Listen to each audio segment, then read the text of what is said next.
Hello and welcome to this very first episode of our new era podcast, where Emma and I are starting Mind the Gap, working with Harang Education Partnership, which we're very excited about.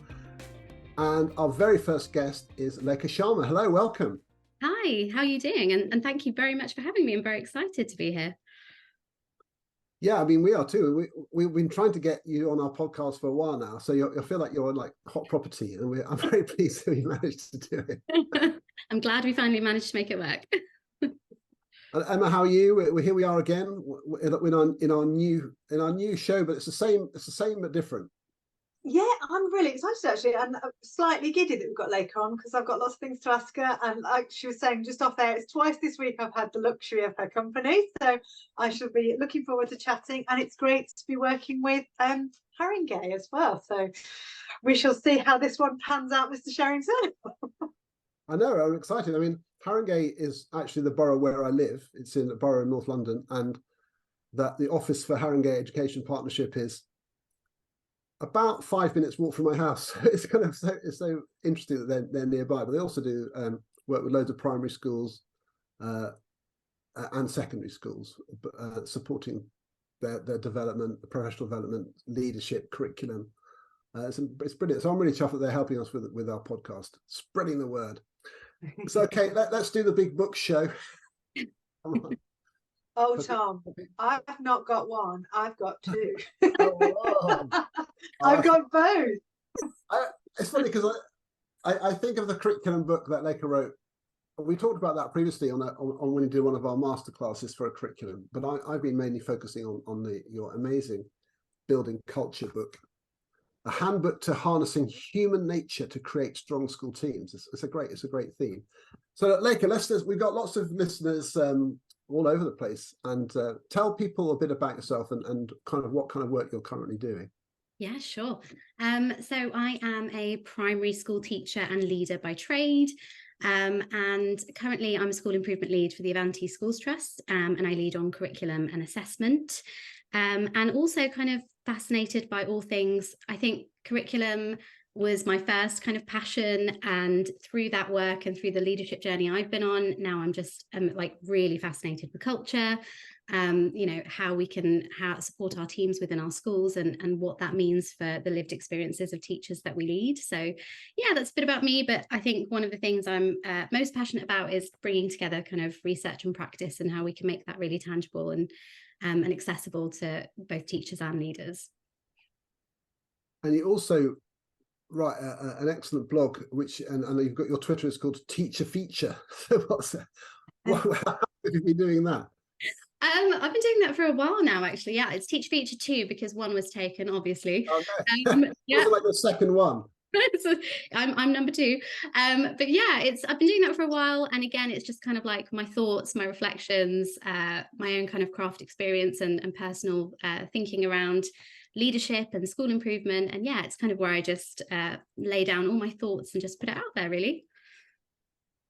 So I mean, go on. Emma's bursting. You got so many questions. I'm just bursting to ask Lekha about this book here, but you carry on. I shall ask her in a minute. So was I. We're fighting already. Fighting for airtime. Fight. Well, the book is a classic kind of, like, can I say, a classic Ollie Cav informed design. Mm-hmm. So it's got this really, you've got lots of contributors, and you essentially you've got a number of different types of culture, and I find that sort of organizing of ideas really, really helpful, because culture is a bit of a, well, what is it? I remember doing an MA in Masters in Education in the 90s, which I never finished, by the way. So I never actually got it because I got a new job and couldn't finish it. But I did all the theory, and culture was being talked about then. Charles Handy and I was fascinated by it then. So, but I always found it quite hard to get into. And now you've got a whole different sorts of range: culture of psychological safety, of purpose, trust, conversation. So talk us through some of your thought process for getting to those sort of that categorization. Did you invent it or did you pick it from somewhere?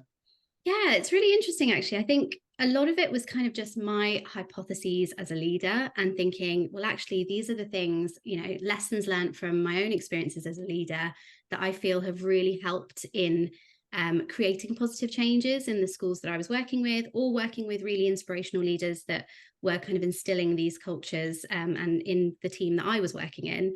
And in terms of kind of how I got to the different strands of culture, I think a lot of them were ideas that have been really popular in organizational psychology in more recent years. So things like psychological safety, which, Amy Edmondson at the moment is doing a lot of work around that, and it's become really, really popular discussion point.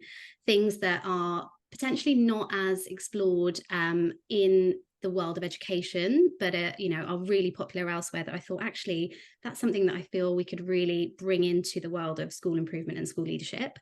And then, other ones were things that I think are just quite tricky things to pin down, like trust. That's really hard. That's in reality, that's really tricky to get right. And so I wanted to, and in the book, it kind of only touches the surface really, but bring some of those strands to light that are just really tricky for leaders to kind of navigate.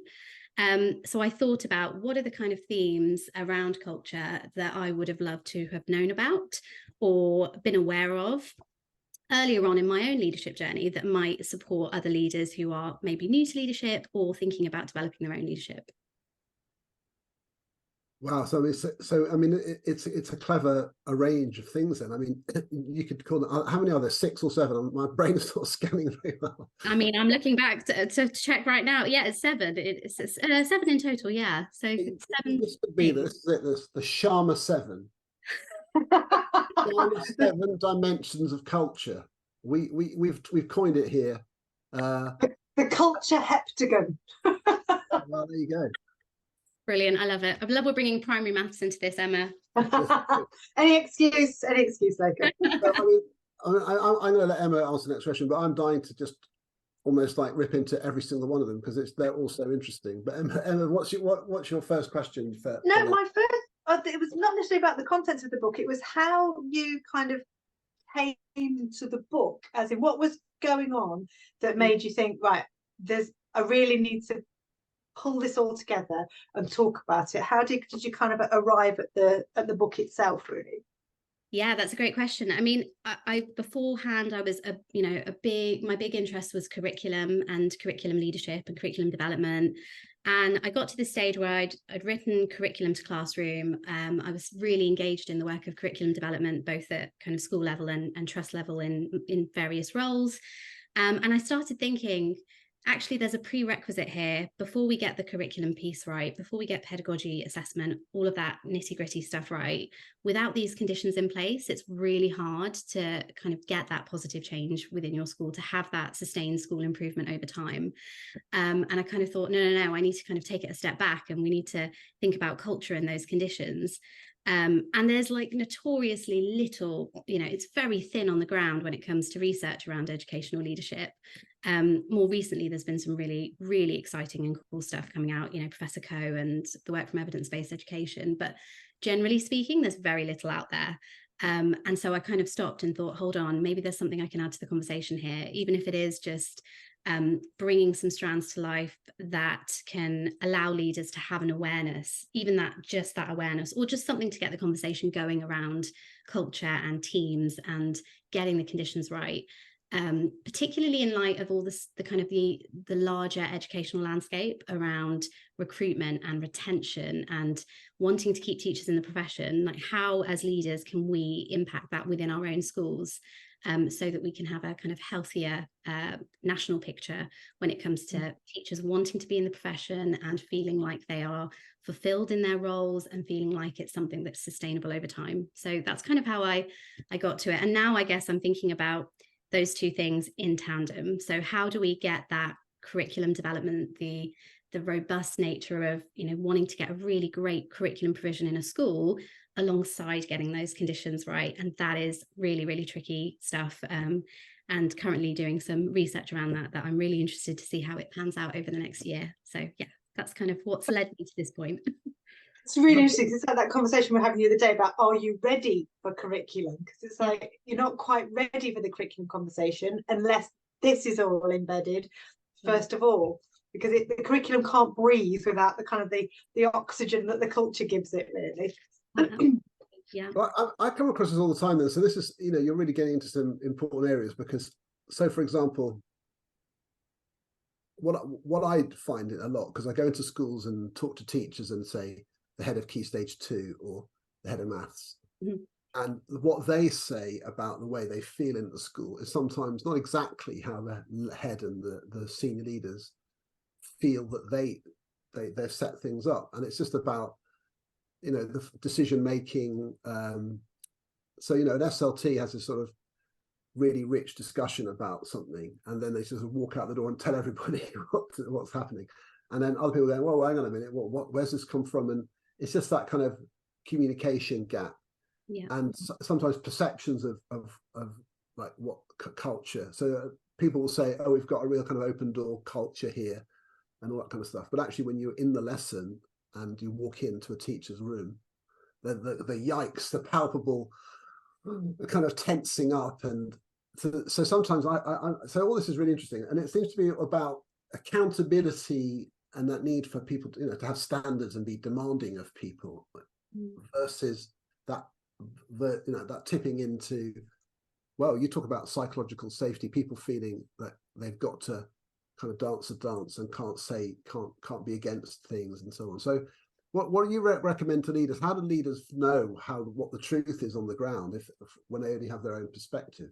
Yeah, it's a really good point, because I think that perception gap can be really deceiving and can really skew our decision making and strategic thinking as leaders. I think Sam Crome, who writes a case study in the book, talks about having regular temperature checks, so checking in with things on the ground. And seeing how things really are, outside of these, little kind of observations or whatever, learning walks, whatever it might be. And I think in addition to that, it's about leaders really being on the ground with the teachers, having their teacher hat on and having their leader hat on as well, so that they can be grappling with some of the same challenges that their teachers are and those they lead are.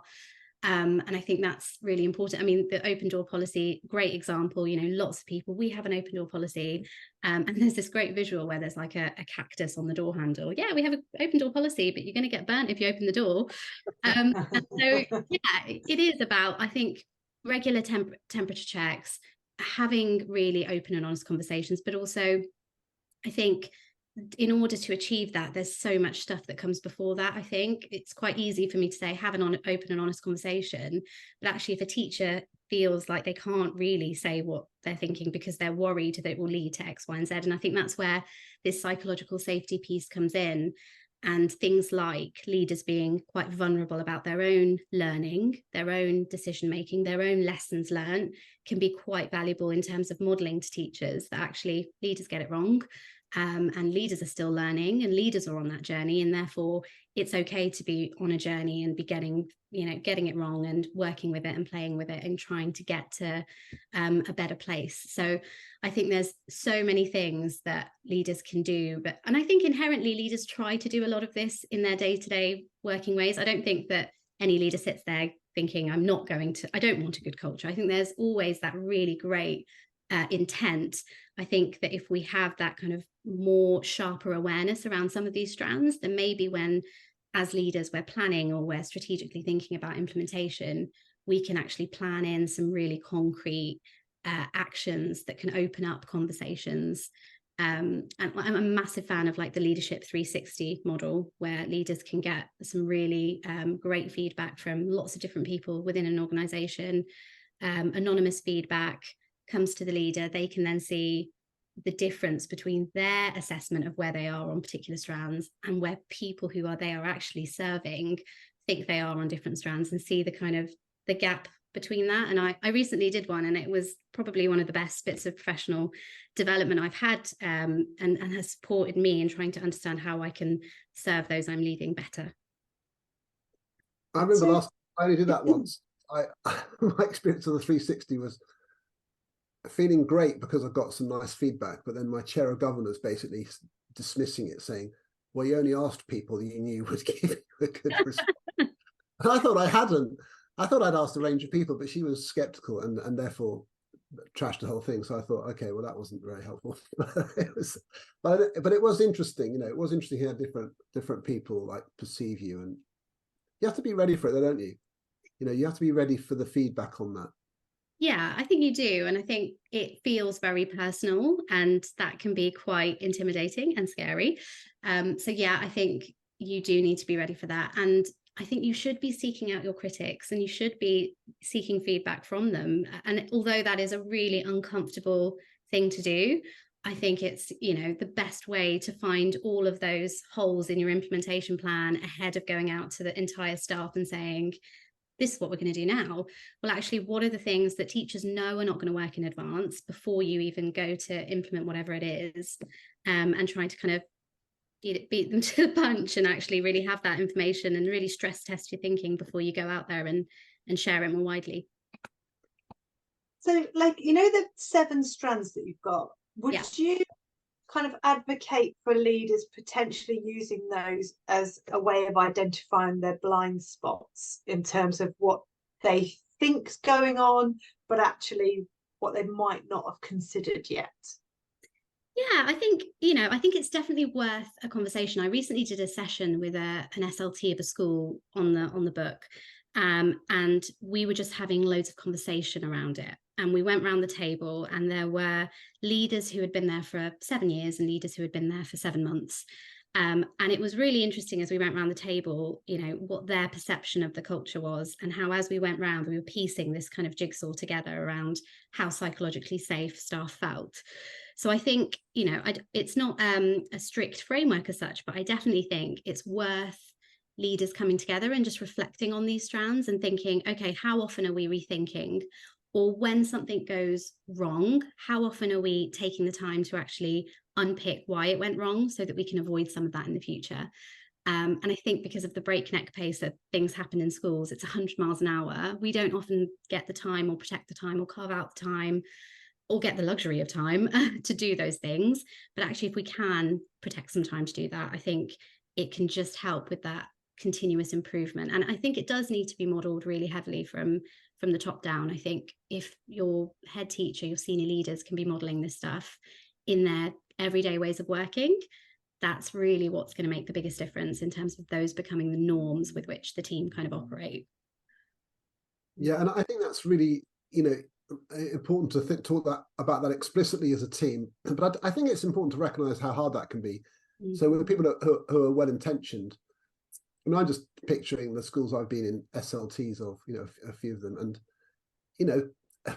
the occasional emotional thing happens. People have cross words, or sometimes people think they've given really good feedback and discussion with someone, and then you hear via another route that they felt like totally patronised by it, or told off by it, or undermined by it, and thinking, gosh, that person didn't realise they were doing that, but that's how it was. And then that one person's experience is like the staff room, kind of everyone hears about that, and so you think, okay, so getting that right, where every interaction has this sort of culture of psychological safety and people being able to admit mistakes and all of that, you almost have to make an explicit goal to model almost scrupulously good behavior in every interaction, adult to adult, because otherwise it's, little things happen, and when it's tense and people are under pressure.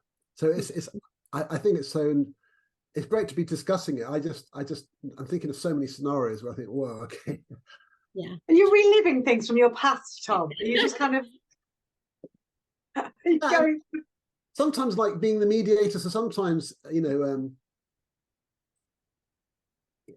dealing with previous cultures, people's had a bad experience in the past, say, and then so they assume the worst. I remember having a real dilemma with someone who I wanted to have a meeting. So I found out, like, if I went to see her and say, hi, can we have a chat about something? She'd go, why are you here? Like, you can't just spring it on me. You can't just spring it on me like that. And I'd say, okay, that doesn't work. So the next time I'd say to her, I'd email and say, just casually, if we've got a chat sometime, and she'd say, well, what's it about? And then she'd be at my door 5 minutes later saying, you can't just email me, and now I'm all worried. What have I done wrong? I'm thinking, oh my God. I don't know if I could work out the best way. That's a really good example, I think, of kind of culture building in the most granular sense, because cultures come about from really small interactions. It's not the big sweeping inset days where we talk about vision and culture and ethos. It's the very small interactions and knowing your people. And so, you know, having that interaction with that colleague who gets really nervous and doesn't know what you're going to be talking about, taking that forward and dropping them an email. I'm going to come and speak to you about this at this time, just to avoid that kind of anxious feeling that they have. And those small interactions, I think, make the biggest difference when people have recognized that you've taken some learning about who they are and how they operate, and fold that into your ways of working.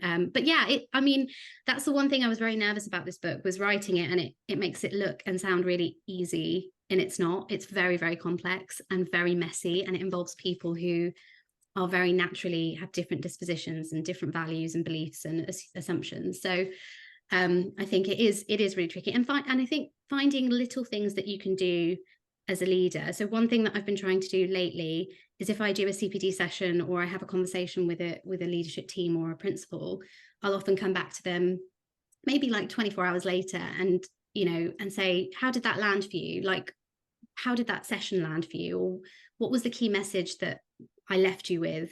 Just to check, is that the same as what I intended for it to be? Because actually that's a really big thing, where I can sometimes go in as a leader going, yeah, that's exactly what I did, and I said this, and the interpretation of it can be so different. So I guess, yeah, little check-ins, little interactions, and I think those little interactions become really cumulative over time and create these ways of working and cultures. So that's a really good example, actually. But yeah, it's a messy business, and culture is very hard to pin down in general, so it's a tricky thing to be thinking about and writing about, for sure.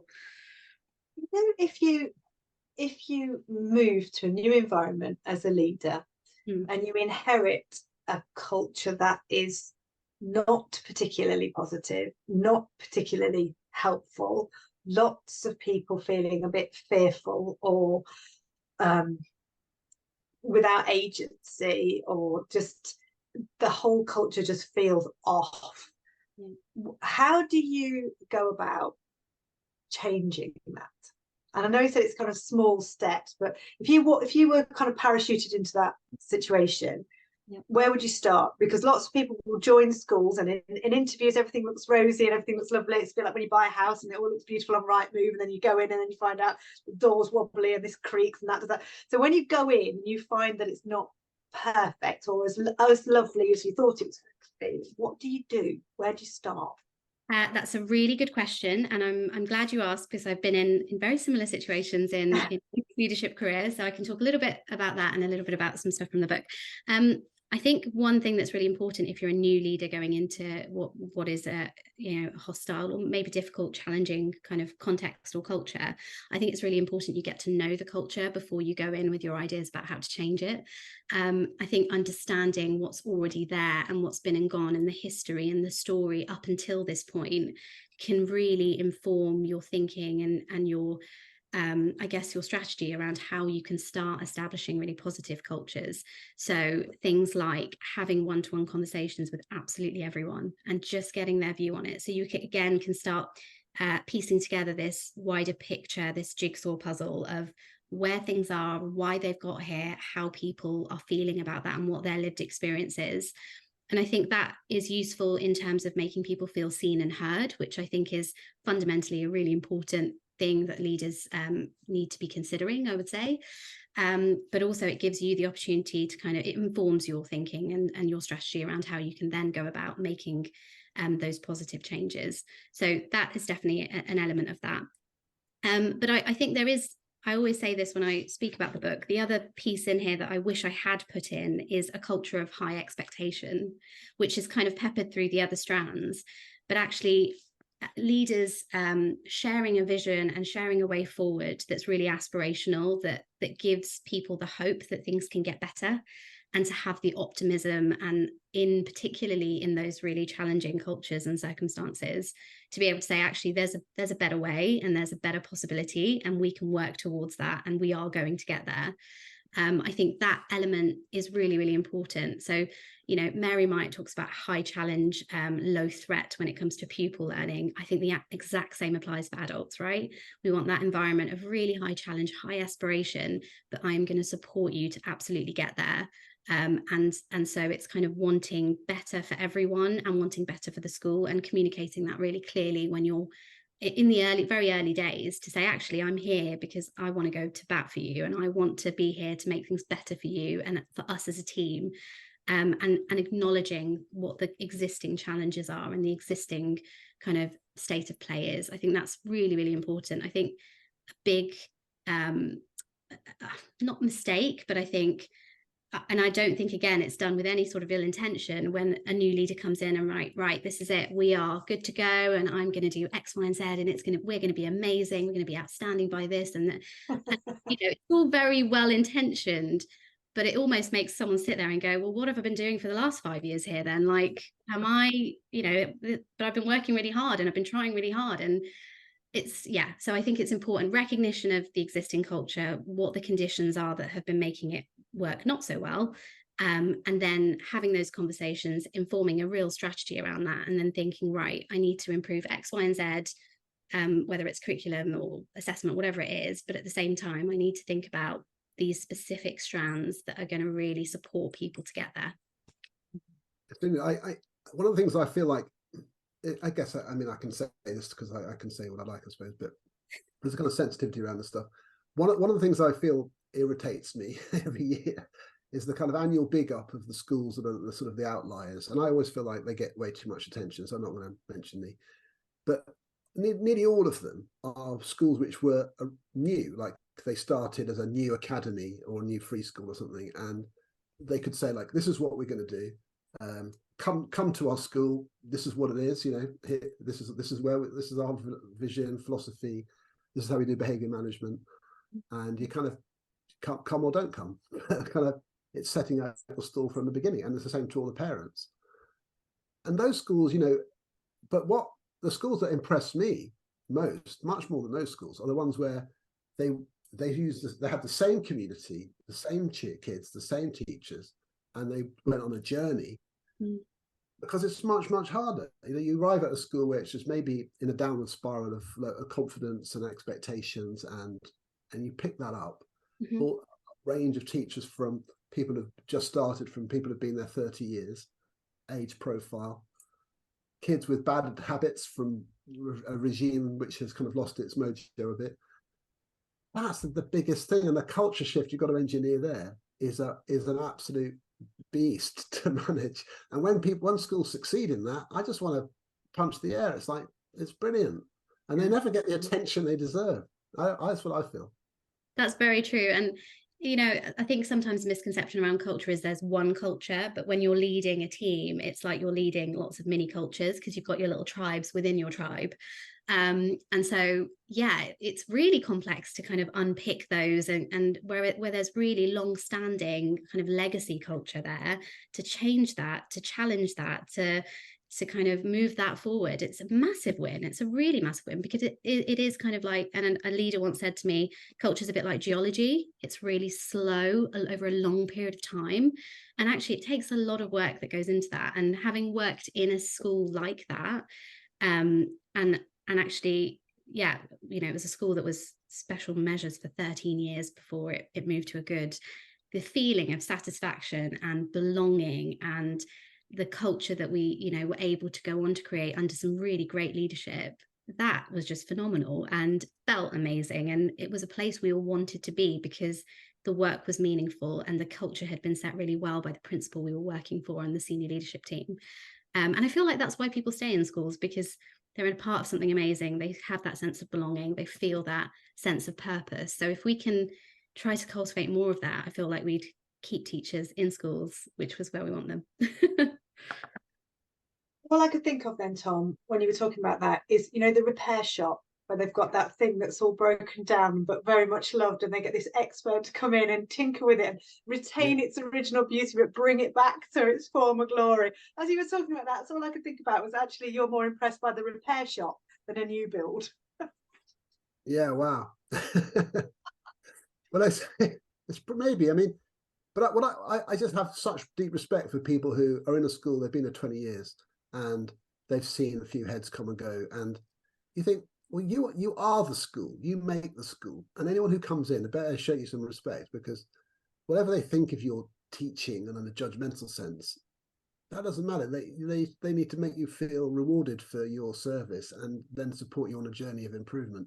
And the culture you need to have where that teacher says, you know what, okay, I'm up for it then, rather than keep out of my area. You mentioned something there, Lekha, which I was going to ask you about, because to me, this is just like the most fascinating and kind of evident thing when I visit schools is what you call them, like tribes within a tribe, like and when I remember now, I don't know if this has been updated or if it's an official term, but they're kind of, well, not in the 90s when I was doing my masters that I didn't finish, we were talking a lot about subcultures and culture really being the sum of many cultures in a school, and that's always stuck with me. So when you scan you go to a primary school, and it doesn't take long before the early years team will tell you who they are, like, because they spend their whole life being irritated by whole school CPD, which it doesn't quite apply to continuous provision, and they're like naturally a bit skeptical of what anyone's going to tell them until they feel value. So there's a culture of kind of specialness there, and you chip in if you think I'm wrong about that. But it's in a secondary school, every team thinks they're slightly special. PE is definitely different. Art is definitely different. Well, this is maths, and well, in English, it's not quite like that for us. And so what you realize is that each team has this kind of beautiful identity. They feel part of this little team, and that's their real identity, more than the school. Often it's they're part of the school, and then the head is trying to manage multiple teams essentially with all their little cultures, and you never know exactly what goes on in that team office because it's kind of like behind closed doors. That's the culture that you're really dealing with. I mean, do you see that in your own schools, or when you visit them in your trust? Do you pick up on all this stuff? Yeah, and I think it's quite a common thing across most schools, to be honest. I think there are these kind of mini cultures within an entire school and I think that's part of the kind of challenge that leaders have, is to have this sense of purpose that kind of cuts through every team. This kind of stick of rock sense of purpose. This is what we're about. This is how we do things. And there will be kind of variations of that within these teams, and there will be different takes on that slightly. And in the book, I talk about Dan Pink, who talks about small P purpose and big P purpose. So that idea that big P purpose is like your overarching, aspirational, big purpose as a school, and your small P purpose is about your individual contribution to that purpose. And that might be slightly different, but it's about getting the alignment between those so that those mini teams, still have that sense of belonging to a bigger picture.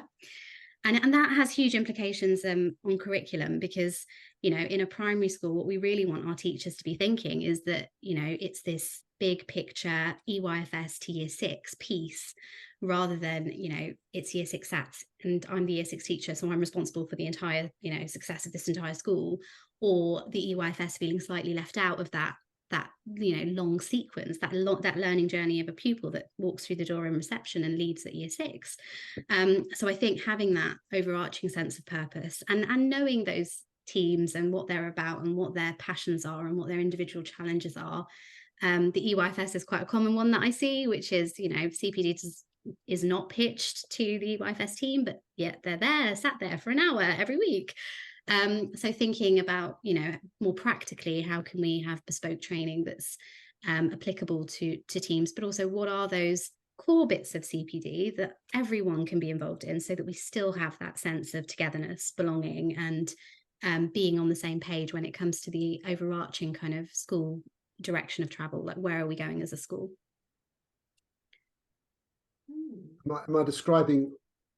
Is that capture? Do we capture what you see, Emma? Yes, and those year 6 teachers are a breed of their own.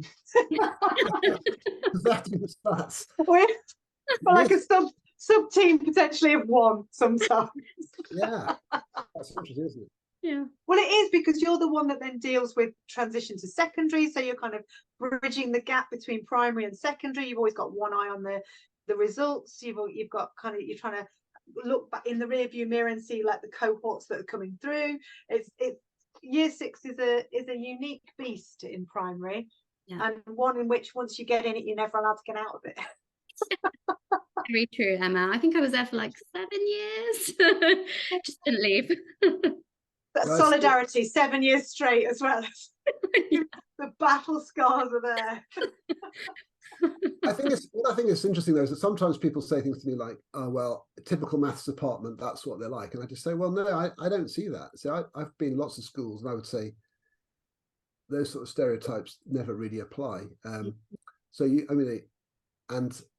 because they, it's about specific individuals. But what I do think is interesting is this is something which I read about it in theory, and then I see it played out.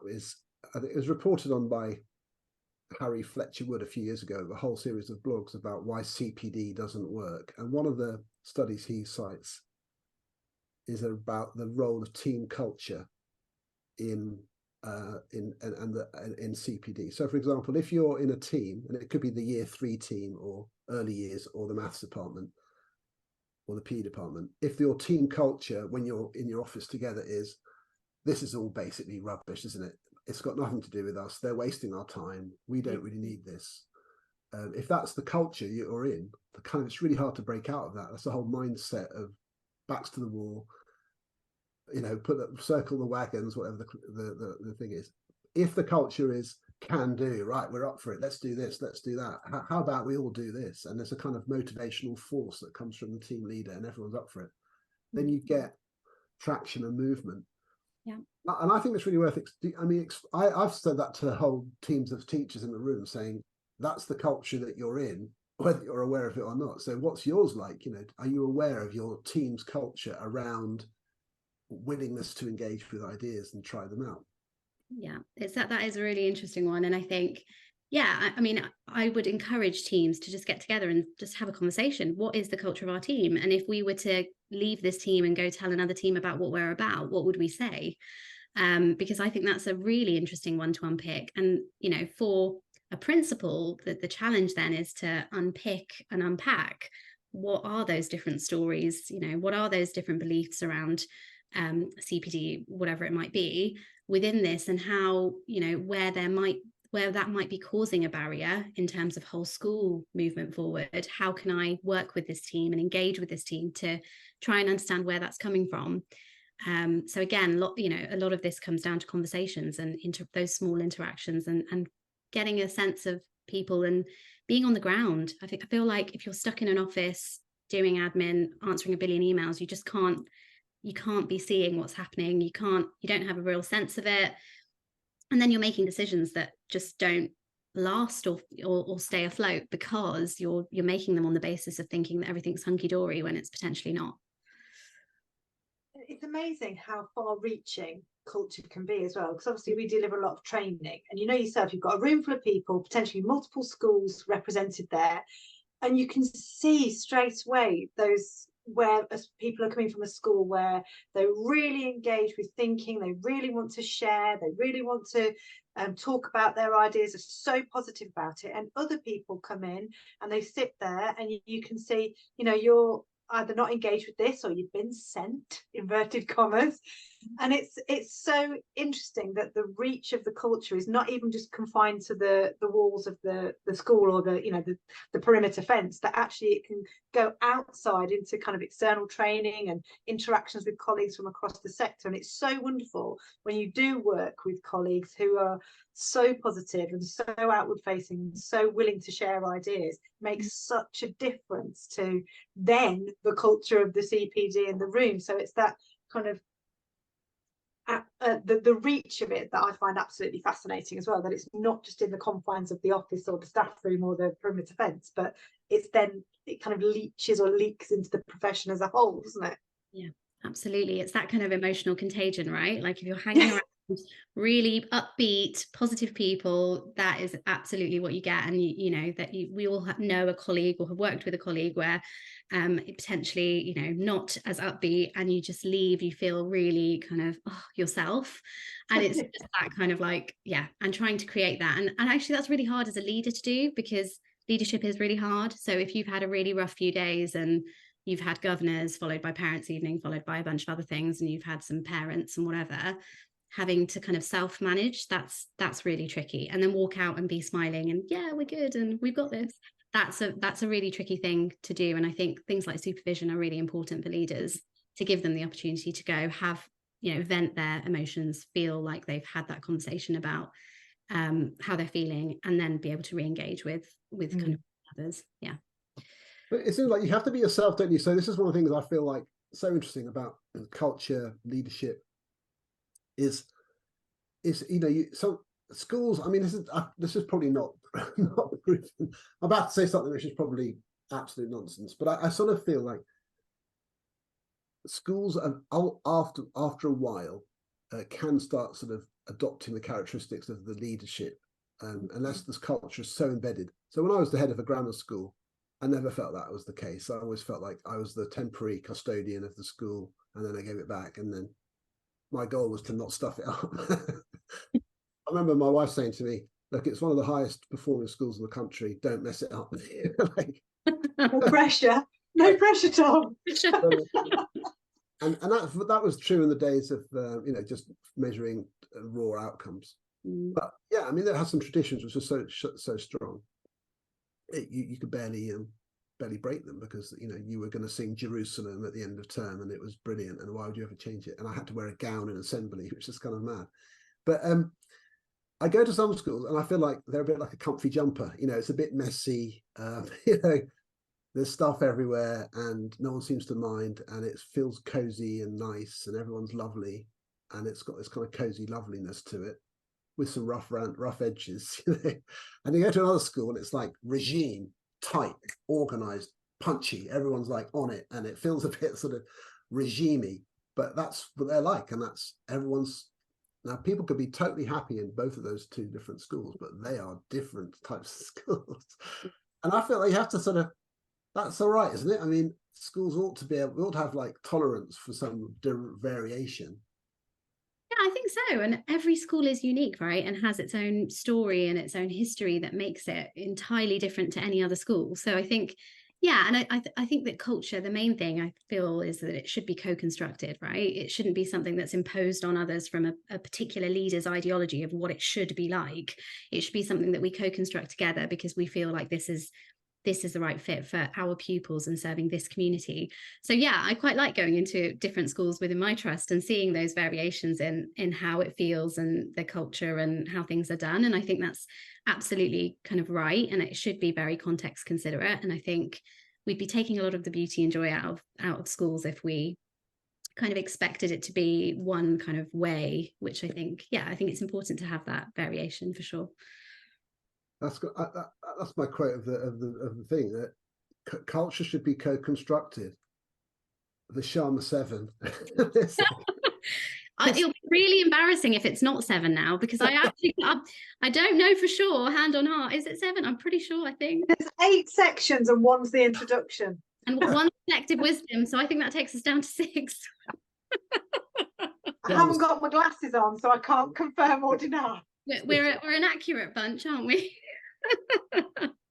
But I think I've mentioned this before, because it was a thing which happened, and it's a while ago, so it won't be too repetitive. But when my kids went to school, they got a new head teacher, and I'm going to say this, that when the head teacher arrived, we had an email as parents before the school even opened, telling us what the school vision was going to be in some detail, and we were thinking, well, aren't you going to ask us first?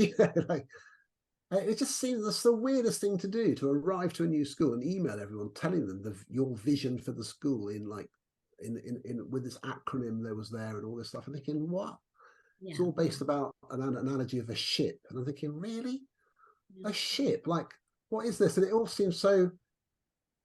From that day on, I just thought, well, you weren't really interested in the parents and the community you were there to serve. You were never interested in that, and I felt like that was irritating.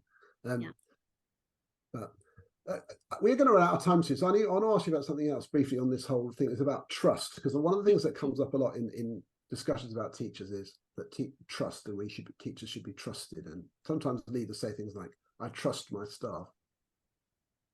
And what's your feeling? My feeling about that is that trust has to be is a bit of a harder edge than just, hey, I trust you. Trust has to be based on delivery, doesn't it? Like, I trust you because you do a good job, not because I don't care how well you do. Don't you think? I mean, I feel like there's an edge to trust.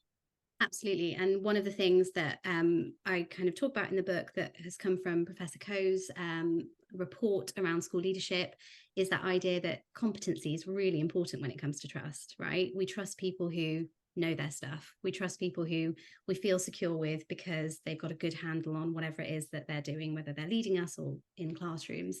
So absolutely, I think that's a really big part of trust, is that competence piece. And I think blind trust is probably not the way to go.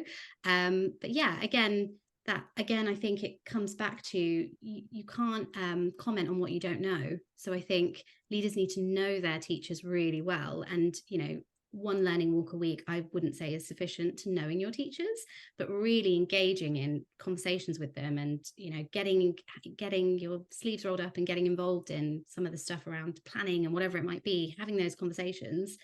You can start unearthing the competency piece. You can start unearthing and building that trust, because it's also very relational.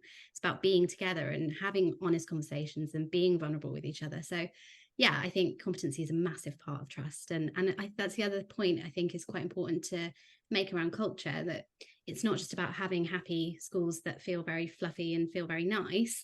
I think that needs to be paired with really strong domain-specific knowledge about whatever it is you're leading. I think one without the other is quite problematic in terms of the longevity of the work that you do. Yeah, curriculum being one of them, Emma. Yes. But we've got to wrap it up. That's another 45 minutes. We'll have to have Lekha back on again. I knew this would happen. Well, I think that's fantastic. I mean, you summed that up so brilliantly there. It's relational, it's based on competency, and you can't just rock up and say, trust me. You're going to say, I'm going to earn your trust because I'm going to show you I'm competent and capable, and I do listen, and I do have stuff I can offer you. When I come into your classroom and I talk to you afterwards, I'm going to prove myself by helping you, by showing you I understand the problems you have, and that type of thing in coaching terms and so on is key. Yeah, absolutely. So anyway, look, Lekha, wow, amazing. So look, I'm going to say, look, people who are listening, get yourself a copy of Building Culture. We are no longer sponsored by John Catt. I don't care. We've loved that book ever since it came out. We've been dying to speak to you, but it's so lovely to hear your thoughts on all this stuff, and well done for what you're doing, and can't wait to follow you and the work you do with curriculum as well. So thank you for joining us. Thank you so much for having me. It's been a pleasure. Thanks, Lekha. Can you just tell people about your tweet you did today about where you're speaking, because that's quite a big deal. Yeah, so I'm going to be speaking at the World Education Summit, which is really exciting, about building culture, some of the key threads and themes from the book. And I am really, really excited. I'm very, very privileged to be speaking amongst an amazing lineup of educators. The World Education Summit. I've never been asked to speak there. That sounds like that sounds like that's only for special people.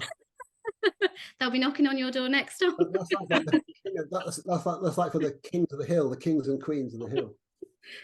Well, look, on that note, thank you so much. Thanks to Lekha. Thank you to everyone listening.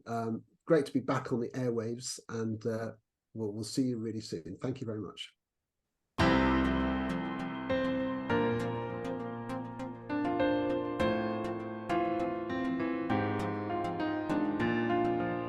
Thank you for listening to Mind the Gap. I'm Emma Turner, and I've been presenting with my co-host Tom Sherrington. If you enjoyed this episode, please leave us a review, share on social media, and subscribe wherever you get your podcasts. Find us on our YouTube channel, search for Mind the Gap with Tom and Emma, or head over to Spotify for an audio version. This podcast was produced in association with Harang Education Partnership, and our producer for today's episode was Luke Kemper.